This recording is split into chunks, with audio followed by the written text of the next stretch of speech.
Primeira pontada, eu já separei o eu penso do eu existo. Eu já vi a Campbell. Eu não sei se vai ser pertinente, mas o Deleuze fala lá na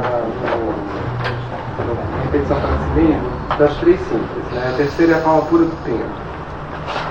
Mas eu acho uma coisa ali complicada, porque na terceira síntese parece que existem as três.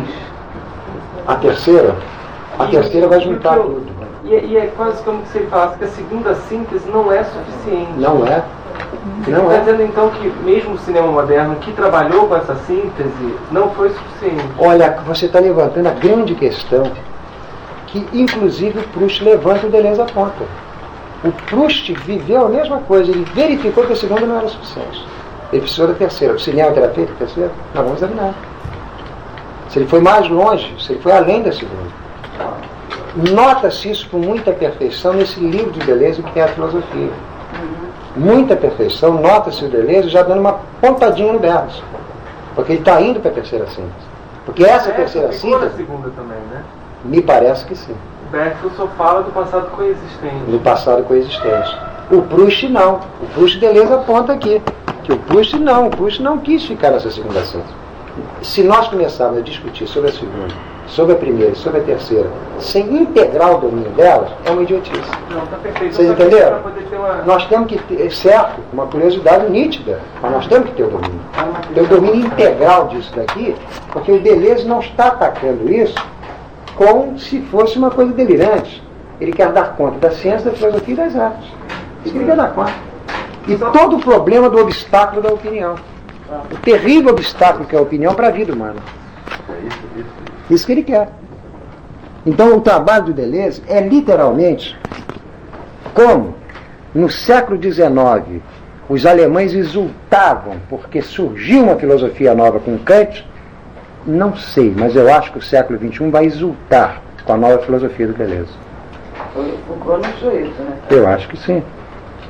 É uma nova maneira de pensar.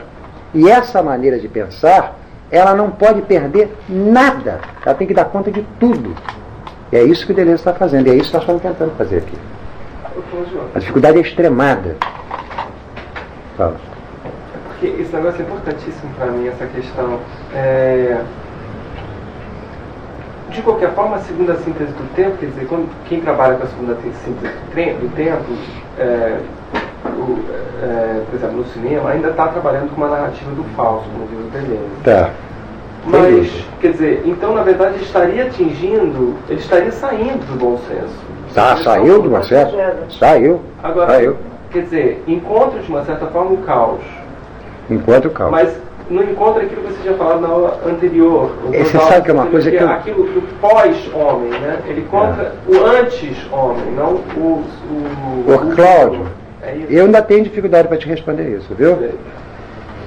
O que eu posso fazer é muito lento para te dar uma resposta precisa. Tá bom. Por exemplo, eu posso te dar uma resposta interessante. Ele foi ótimo. Você abandona a crítica da razão pura do Kant e vai para a crítica da razão prática. Qual é o tema da crítica da razão prática? É a liberdade. Qual é o tema da crítica da razão prática? A liberdade. É um ponto pacífico no Kant que não pode haver liberdade naquilo que é regido pelo tempo. O que estiver no tempo não é livre. Eu não preciso nem explicar porque eu ia fazer uma teoria das causas, não preciso explicar. O que é regido pelo tempo não tem liberdade. Logo, as leis da natureza são regidas pelo tempo. Não há liberdade na natureza. A natureza é o reino da necessidade. Ele quer encontrar a liberdade. Então, essa liberdade tem que ser de um eu fora do tempo. Quem pode ser ele? Eu penso. É esse eu puro. É esse eu puro. É esse eu puro. Só ele pode ser livre. Porque ele está fora do tempo. Não é isso? Mas aí vai nascer mil complicações. E talvez eu te responda para a questão da síntese. Por quê? O Kant, ele quer a liberdade. A liberdade não pode ser conseguida por aqueles seres que estão determinados pelo tempo. Então a liberdade implica um sujeito fora do tempo. Esse é o ponto pacífico da teoria da liberdade de Kant. Está bem? É um sujeito fora do tempo. Esse sujeito fora do tempo, ele se torna, porque ele está fora do tempo, uma causalidade original. O que quer dizer causalidade original? Tudo aquilo que está no tempo não é uma causalidade original, é uma causalidade causada por outra forma do tempo. Não sei se está claro. Quando você chega nessa forma que está fora do tempo, ele se torna uma causa incausada. Ele é incausado. Ninguém causa, ele que se causa. Não sei se está claro. Ele que é a causa de si próprio. Entenderam bem? Ele vai ser a causa de si próprio. Mas agora parece uma coisa incrível. Essa figura que está fora do tempo, ela está fora do tempo. Logo, ela não tem mais objetos, porque os objetos estão no tempo. Não sei se vocês entenderam. Ela não tem mais objetos. Os objetos, vocês entenderam? Os objetos estão, você entendeu, Cláudio? Os objetos estão todos no tempo. Todos lá dentro. O eu penso, então, não tem mais conteúdo, é isso? Não tem mais nenhum. É pura forma. É uma pura forma. É uma pura forma. Por isso que esse eu penso vai abandonar os objetos e vai ser preso pela lei moral. Não foi muito difícil essa expressão? Foi um pouco difícil, né? Foi um pouco difícil. O que eu quis fazer apenas foi responder ao Cláudio e mostrar que quando nós passamos para a terceira síntese, nós não temos mais objetos. Nós entramos no vazio absoluto. É um universo terrível. Eu vou tentar de outra maneira, uma explicação. Ele vai tentar, dando umas ajeitadas no Kant, passar para, quer dizer, encontrar essa liberdade. Quem? O Deleuze. Não, o Deleuze não vai reproduzir Kant de maneira alguma. De maneira alguma. Cláudio, o que eu estou fazendo aqui nessa aula, eu só tenho um objetivo nessa aula, é a primeira síntese. Mas como vocês estão me perguntando, eu vou dando pequenas respostas, entendeu? Mas a minha questão é a primeira síntese. Porque enquanto vocês não dominarem integralmente a primeira síntese, vocês não passam para as outras sínteses. Então, a todo momento nessas aulas, eu retomo a segunda, retomo a terceira, mas meu objetivo é a primeira. Sempre a primeira. Até que nós tenhamos um controle total com a primeira, nós vamos passar para as outras. Há um fenômeno muito interessante. Eu vou contar essa história, eu vou contar uma história. Não vou fazer nem teoria, vou contar uma história. Uma história do Hölderlin. O Hölderlin, se vocês encontrarem os textos do Blanchot, do Jean-Pierre Vernant, do Beda Alemã, daquele menino que lê Heidegger, como é o nome dele? Qual? Que lê Heidegger. Não, menino que é. Sei lá, acho que esse nome dele. Vão falar uma coisa muito semelhante. O Hölderlin diz que a tragédia de Sófocles, ele aponta Antígona e Édipo em Colônia, é a tragédia do afastamento de Deus e do afastamento dos homens. Ele diz isso, ninguém entende. Afastamento de Deus, afastamento, que porra é essa? Afastamento de Deus, afastamento dos homens. Mas é simples, porque as tragédias do Eurípides e do outro, e Ésquilo, é sempre uma tragédia que relaciona homem e deuses. Prometeu, foi punido pelos deuses, etc. É sempre uma relação do homem com os deuses. E Édipo em Colônia seria aquele que teria sido abandonado pelos deuses e pelos homens. Abandonado pelos deuses e pelos homens. Entenderam? Seria então uma tragédia muito original, nem dos homens, nem dos deuses. Né? Muito original. Agora, quando nós pegamos essa noção de abandonado pelos deuses, nós vamos ver uma coisa incrível, que o Platão, ele trabalhava com a segunda síntese do tempo. O Platão trabalhava com esse passado puro, o tempo todo esse passado puro da segunda síntese. E a maneira de ir a esse passado puro era via Eros, ou via Mnemosine. Eram os deuses que nos levavam a esse passado puro.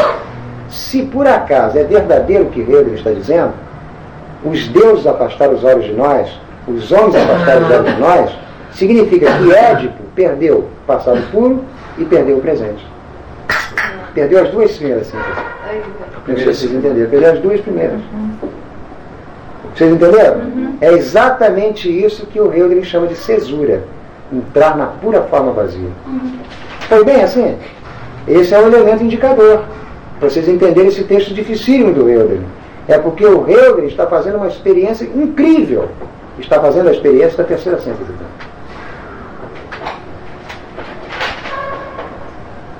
Vocês me dão um café. Você está cansado, senhor? Não. Os olhos cansados. Organizar a aula. Todo mundo fica chateado, né? Organizar a aula.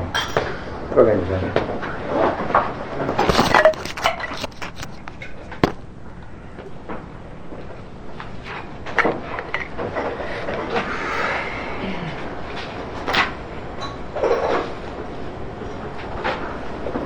Vocês vivem de quê? Meu, do André.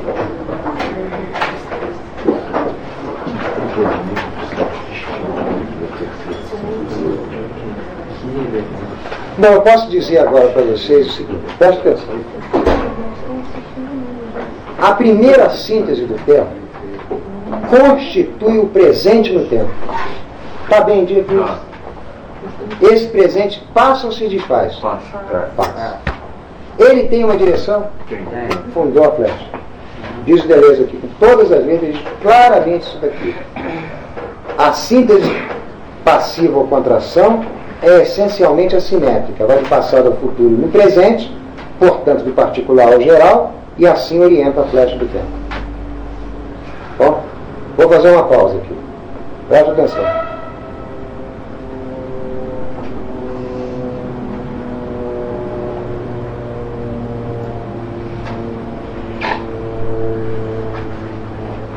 Boltzmann é um filósofo, um cientista do princípio do século, lá do Círculo de Viena. Ele que fez a teoria do gás. E essa teoria é orientada por essa flecha do tempo. Então diz assim: o bom senso se funda numa síntese do tempo, precisamente aquela que determinamos como a primeira síntese, a síntese do hábito. Todo mundo entendeu? Ou não entendeu? Ou não? Perfeito? O bom senso só é o bom porque esposa o sentido do tempo de acordo com essa síntese. Ele é bom senso porque ele concorda. Está muito bem, estou de acordo. É a mesma coisa que os homens de boa vontade, eles concordam com tudo. O bom senso concordou. É bom, isso está bom para mim. Dando testemunha de um presente vivo. Ele vai do passado ao futuro, como do particular ao geral. Exato isso? Ou não? Mas ele define este passado como improvável ou menos provável. Com efeito, considerando-se que todo sistema parcial tem como origem uma diferença que individualiza seu domínio, como um observador situado no sistema apreenderia, está debaixo. Está demais.